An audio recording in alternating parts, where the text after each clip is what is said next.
This is the Marketing for Learning podcast, the only podcast in the world that's guaranteed to help learning and development professionals enhance their skills, capabilities, and knowledge when it comes to marketing for learning. I think we can safely say that marketing for learning is a thing.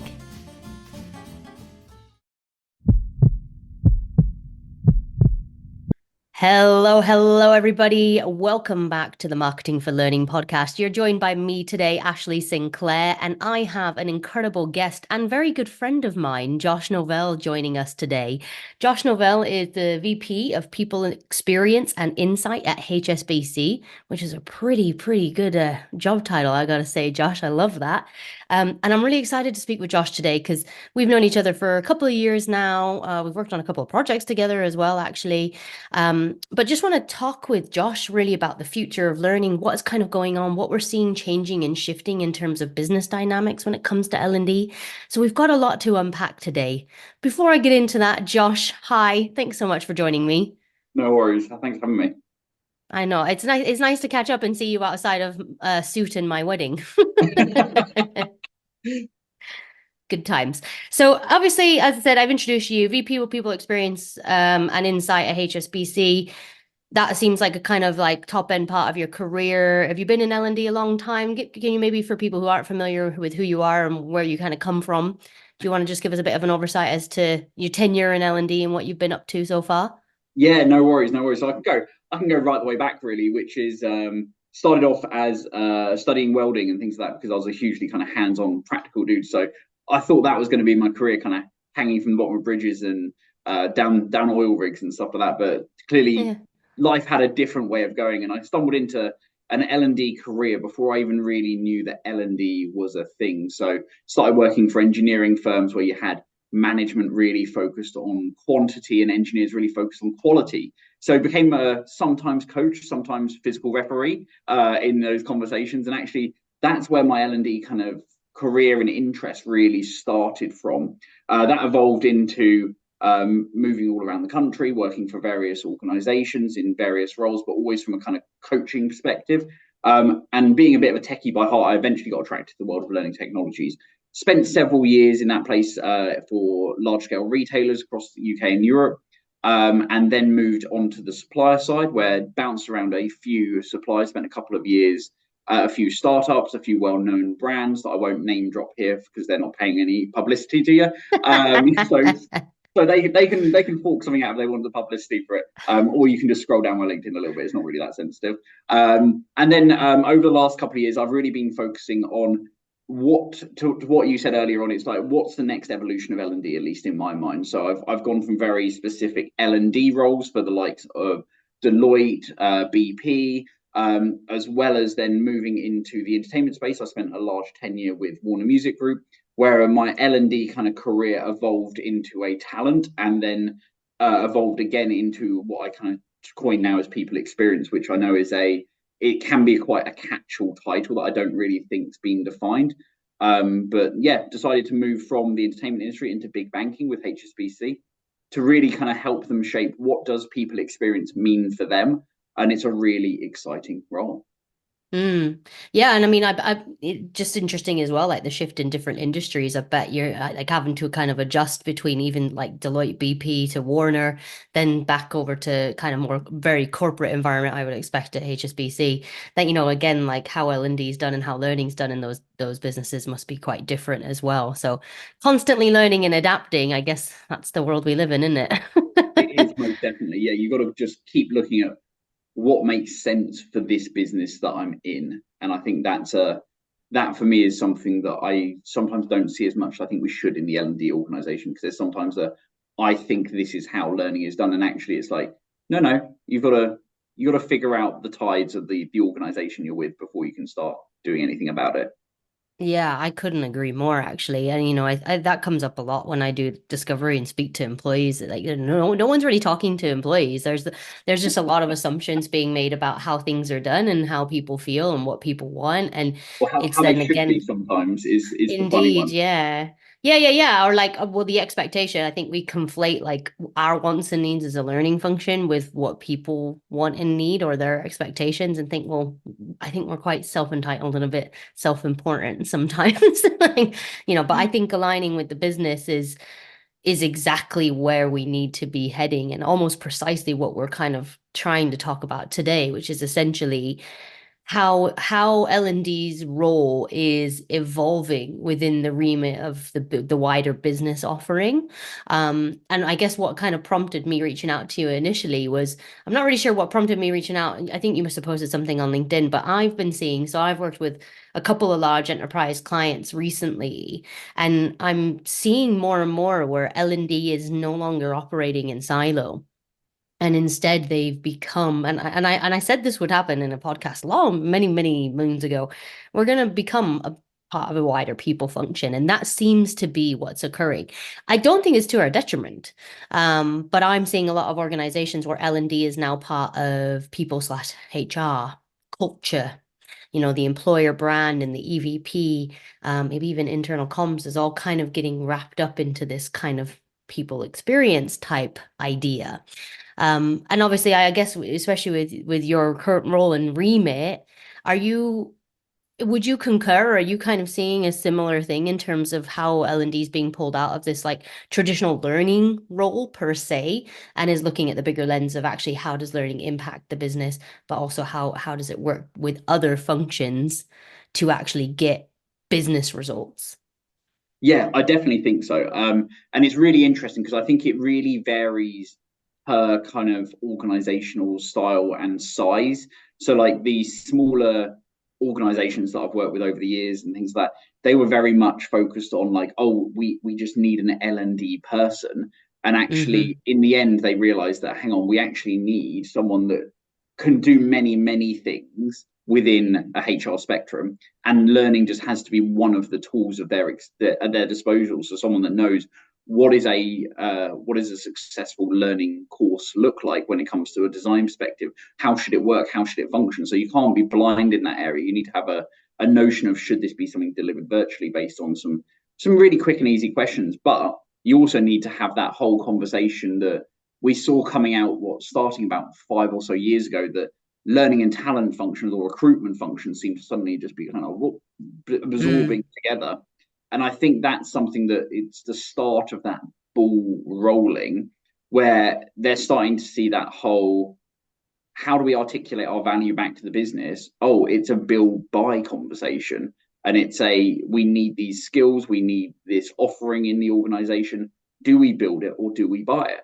And I think that's a really interesting thing that no one seems to have really cracked massively so far, Yeah. because we're still seeing gigantic organizations all around the world doing mass layoffs and things like that. And then 6 months later going, oh dear, we forgot we kind of That, needed some of them. that was regrettable. Let's just like backpedal a little bit, and can we just send offer letters out to the people we got rid of? Like, can we do that? And then it's a weird thing that that's happening.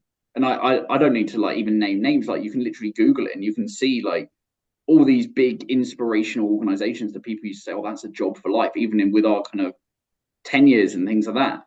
People are now going, oh, I'm not going to go there because they'll do some sort of restructure in the next 2 years. So I don't. There's no safety in those sort of careers anymore.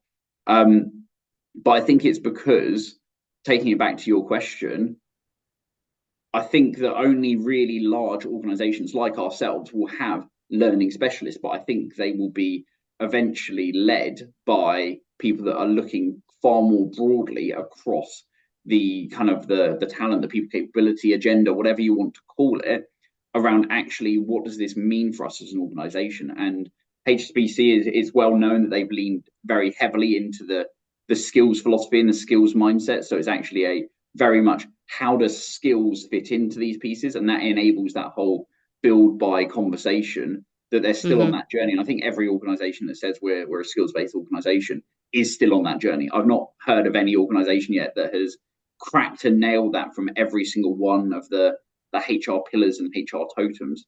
I think it's one of those ones that you need to commit to a philosophy that lines up across those various pieces, and that's what brings those teams together. Because once you're talking about, hey, if I do this, it's not affecting my KPIs, but it's affecting recruitment's KPIs. Like, does that mean we shouldn't do it because it doesn't show on your Excel sheet? No, because at the end of the day, those Excel sheets display this to the same bank account. Like, that's the big Yeah. thing. But but again, kind of going back to what we were saying earlier, L&D is a little bit like we're desperate to show that we're doing things, but don't really know how to actually showcase that, if that makes Yeah. sense. So like, the ROI and impact measurements that exist in L&D are not great most of the time anyways. Can I just ask you on the skills piece? Because again, this has come up quite a few of my clients, maybe in the past year, 18 months, are introducing some version of a talent marketplace, of which obviously skills-based organizations is kind of the crux or the nub of all of that. What I've seen repeatedly is that there isn't really any learning that's linked with the marketplaces. So it's almost like created as this kind of HR or talent standalone platform where you tell a load of employees, hey, you don't have skills in project management, but they don't tell people how to go get those skills, where in the business they might. Is there a mentor they could have? Is there some, on-demand learning they could develop? Is there a workshop they could attend? Nada.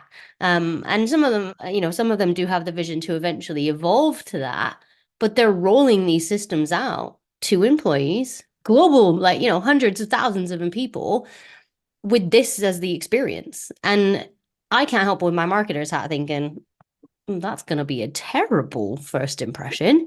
Like, you're not going to go back. Like, you've ruined like the opportunity to really have something very incredible and robust. Like, imagine if it worked and you had identification of skills and there was learning mapped to all of that. Like, there you go. That's great. Yeah. Are you seeing it done well anywhere? Like, I don't know if I I- just I'm I'm am seeing having a different fragments of it. I'm experience. seeing pieces of it, which is where Mm, kind of my role is like, how do we like red thread these things together? Like, what's the common line throughout those things? And it's like I see elements of it in all organizations where it's like that's a really cool thing and it works. But like for me, I focus on it very much from a technology perspective because I think that's what you have to do in an organization of our size and scale. Like you can't en masse develop things that aren't digital to hit yeah. an employee base the size of a small country like us. So Yeah. that's always like the notion that we have to lean into first. However, could you imagine applying the same philosophy to like a well-established process inside of an organization? So like an annual review with your line manager, and maybe it's not even annual, maybe you're more agile than that, so it's quarterly or monthly or something like that. But imagine if your boss just kind of went, yeah, like you could be a better project manager. Cool. Well, see you next quarter. Like, Super practical and thank you. yeah, it's It's like so no, helpful. like the coach leader model has been a thing for like our entire careers about that's what a successful leader must do, and then we just kind of forget about it in the ecosystem world where it's like, oh well, what's the next thing? And for me, that's where my role really specializes. Is actually we have these components of shiny technologies, or in some cases, not so shiny technologies as well. Yeah. But how do they Some interlink together? technology. Yeah, what's the actual purpose of it to a Yeah. person, not to us as the kind of the people paying for it and things like that. What's the actual purpose of it to a person? And when you start analyzing it through those eyes, you start going, oh, that bit of functionality that I spent years getting stood up doesn't do anything, doesn't mean anything to that employee. So why do we need it? Like, why do we spend so much technical debt keeping it up and keeping it fresh and keeping it alive when it's like it's driving virtually no change? And I think you hit on a piece that's really kind of close to my heart around the kind of what are the sort of ROIs of a modern learning function. And the Mm, challenge I always say back to that is like there shouldn't be ROIs that are unique to a learning function. They should yeah. be just the people problems within an organization. Like that shouldn't be a surprising thing to be like, oh well, actually we've got this HR problem, and actually is it a bit of I don't know. Listen, an example in my career is like we saw a certain demographic which was males between 28 and 33.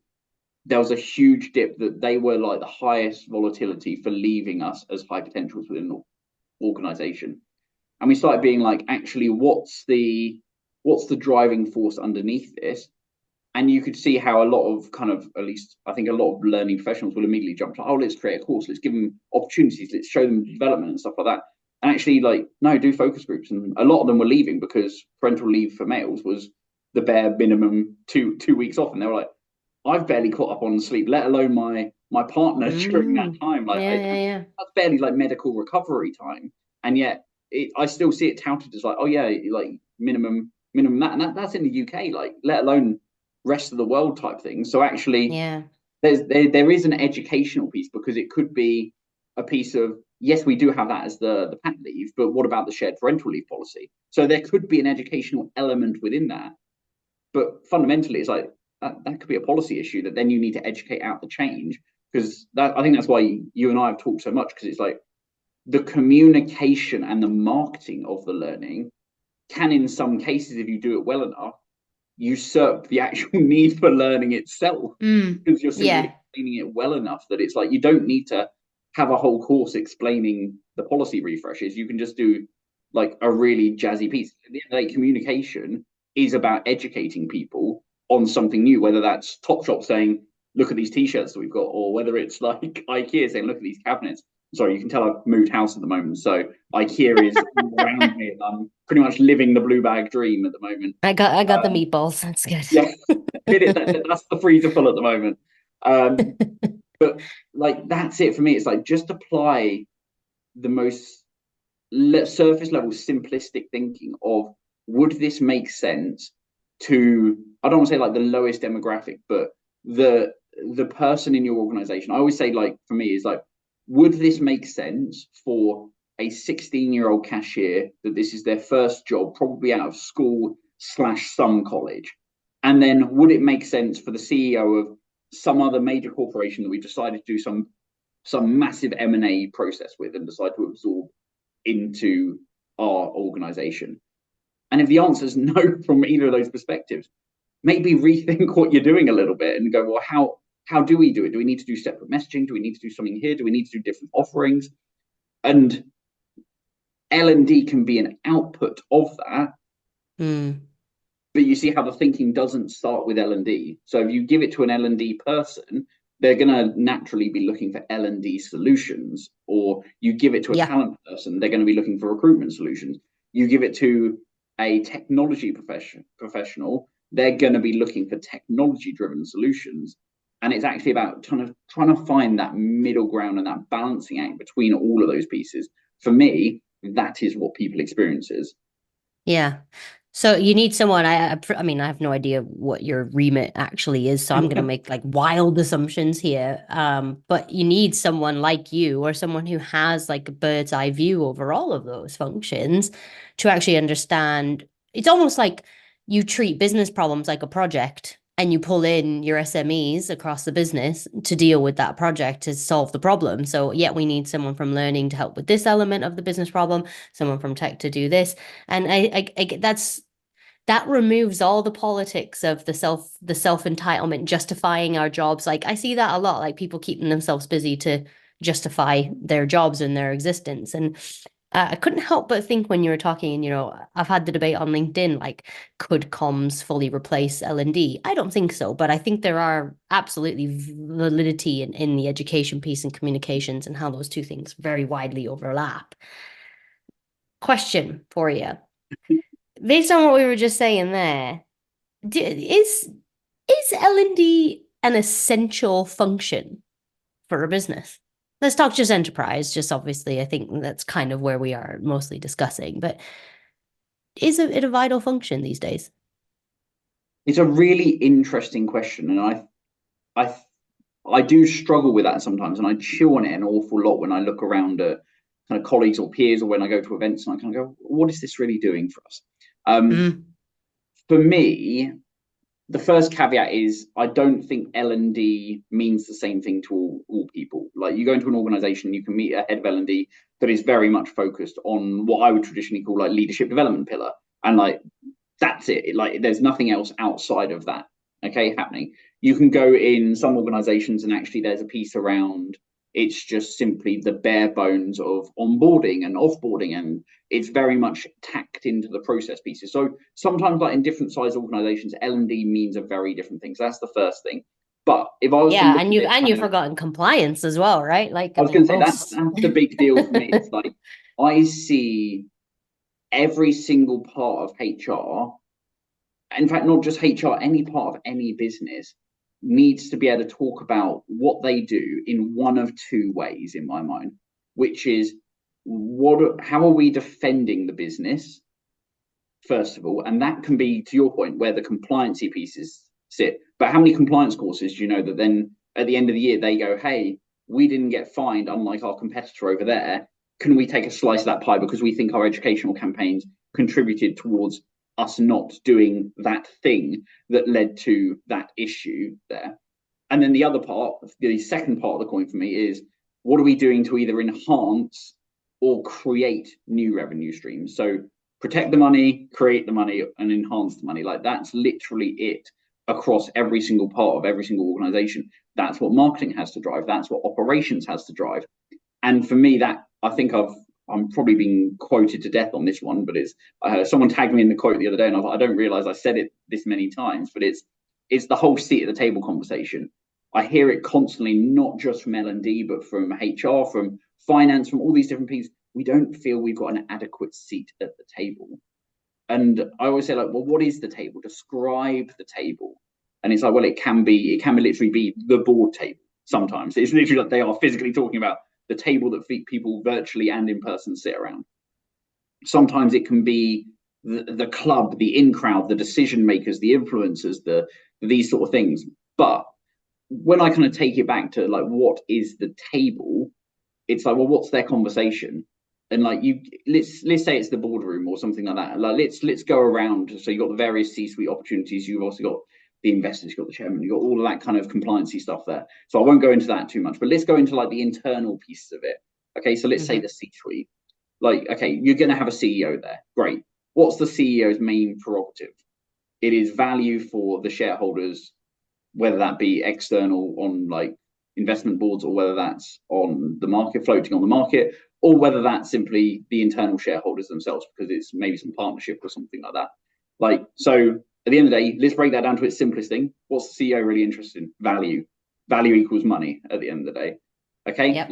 let's go to the COO. The COO for me is like the chief defense officer. Essentially, it's like let's like try and be as efficient as operationally as possible, all over that sort of stuff.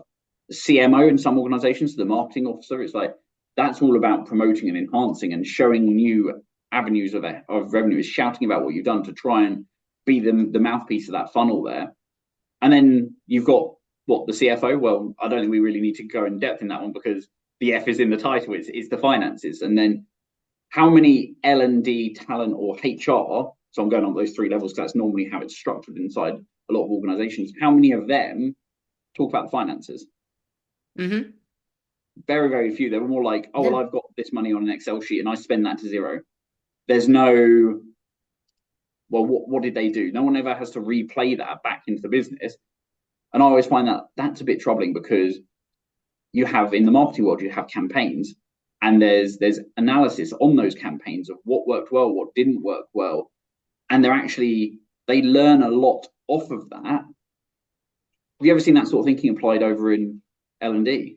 Sorry, to answer your question, sometimes, like, is L&D needed? Sometimes is my answer there.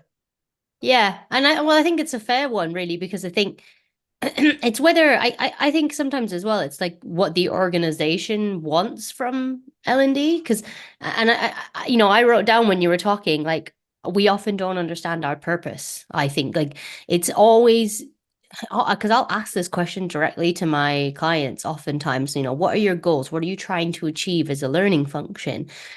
It bewilders people. And you think like that if that's not clear from the outset in terms of what your purpose actually is, what are you trying to achieve? Are you trying to improve the culture, which is to the betterment of employee engagement, which is to the improvement of productivity, retention, la di da di da. There's a lot of overlap with talent again there. I don't think we're very good at understanding our actual purpose within the organization and then effectively communicating that outwards to key stakeholders in a translatable way that makes sense to them. So you've just described essentially a couple of different personas there, and the CFO, the CMO, the the CTO, the CEO, whatever, all these different people. What's important to them? What do they want to know? What do they want to understand? How, why should we be taking L&D seriously, Mr. CLO or Mrs. CLO? What is going to be relevant, not only for the business, but for those stakeholders? I don't think we have those answers to hand.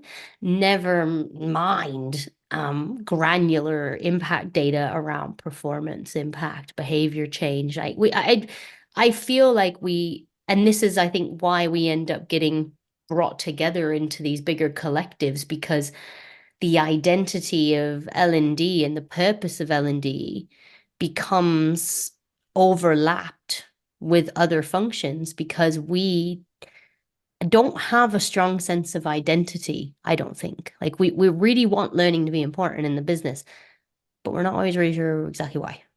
I mean, could you imagine if, like, I'm going to use the IKEA example, and apologies, because there is literally an IKEA box right in my peripheral vision. So subliminal. There are other companies in the world, Josh.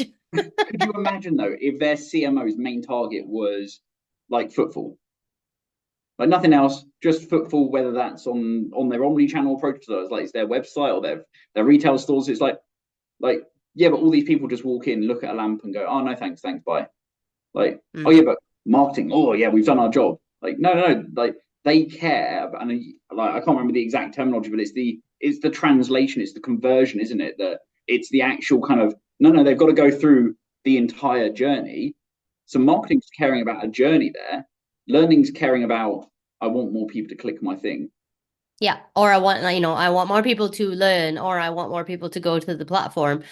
What for? What's and the journey behind that? What is the end state that then you can walk up and go, hey, this means something to the business.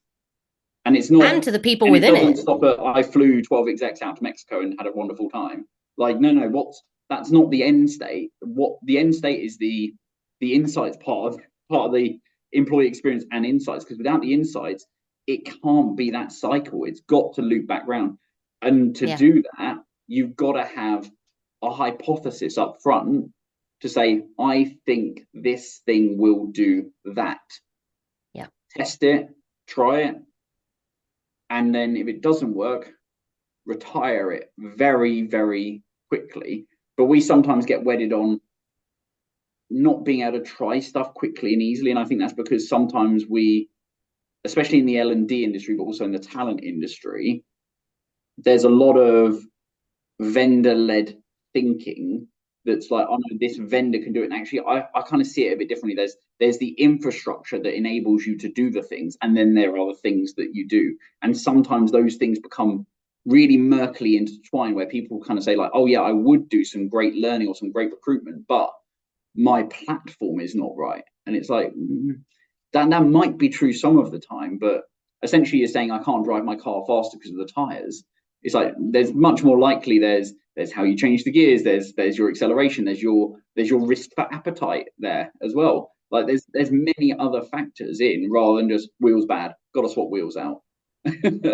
That's definitely what we do, though. And like, again, I think because we don't start with that hypothesis or that very clear goal in place, and whether that should be coming from, to my mind, the business, when things work the way they should, there should be a very, very clear business strategy in place in terms of objectives from the business, what we're trying to achieve this year, whether that's streamlining, making efficiencies in operations, whatever that might be. And then that should be cascaded down into each individual function strategy in terms of how do we make those business goals happen in our functions. What are we going to do to service those business goals? OGSM or OKR, like there's a reason that model is being used by some of the most profitable bits, because it's very much, you mentioned kind of purpose and culture earlier on, and that's a really interesting thing of like, if you take that sort of approach, you as an individual contributor, no matter what level you are in the organization, you can kind of see that North Star. And how many times have we heard there's a HR North Star? And it's like,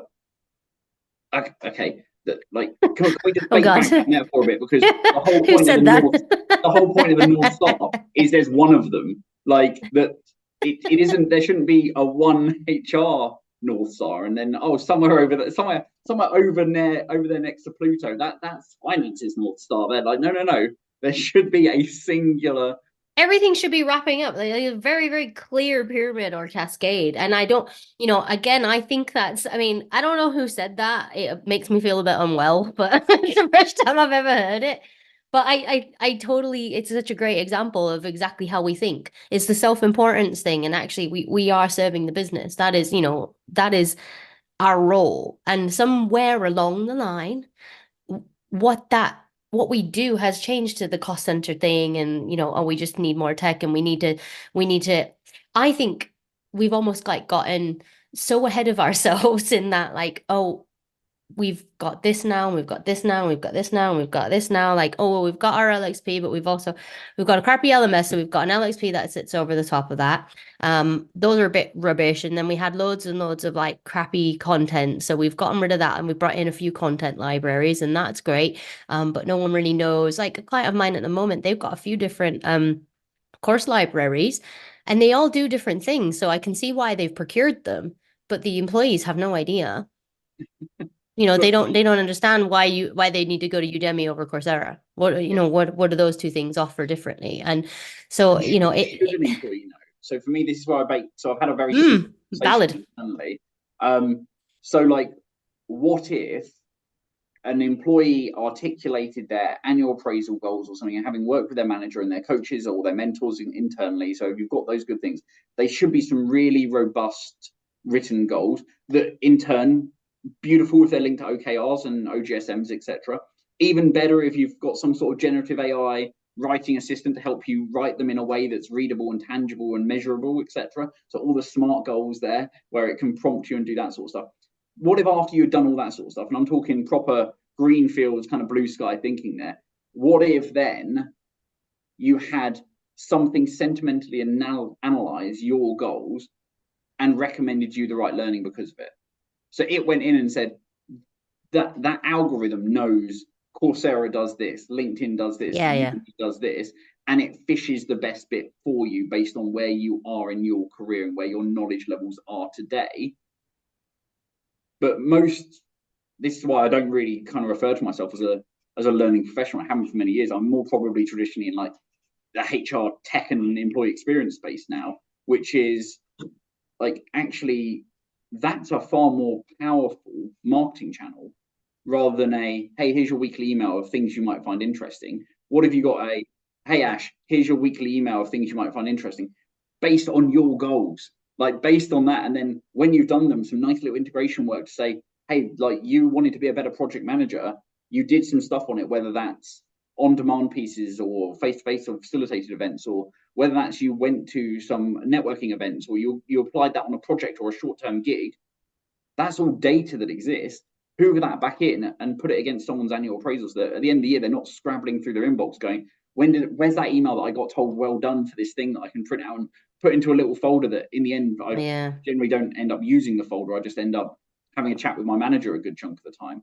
Like, that for me is where it all kind of comes together, in terms of there is an L&D out there, but actually it's got to link back into these core digitally driven experiences. And I say digitally driven because, again, it's the sheer scale that's got to be. You've got to get those center points right.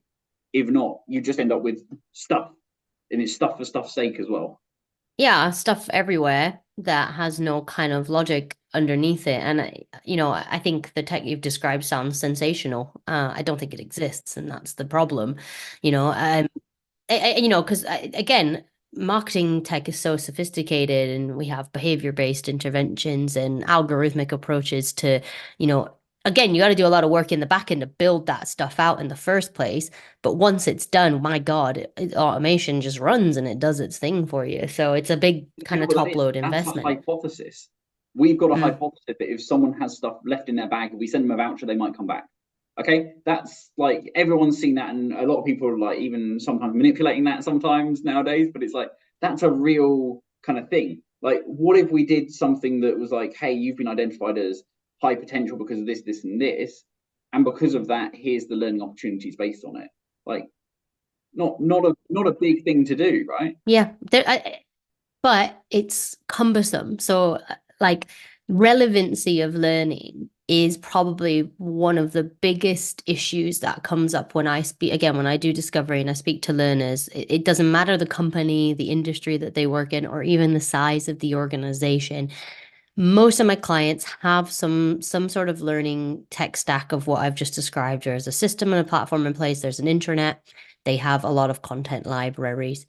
Um, and people, employees, don't understand what to do with all that. So, whilst they appreciate that there's a lot available to them and they can respect that there's a big investment being made by the business in order to enable them access to those things, it is not bedded in either helping them be the best in the role they're at now, but also helping them to understand how best to advance their career, whether they want to move horizontally to a different function, ascend vertically into a leadership role, whatever it might be.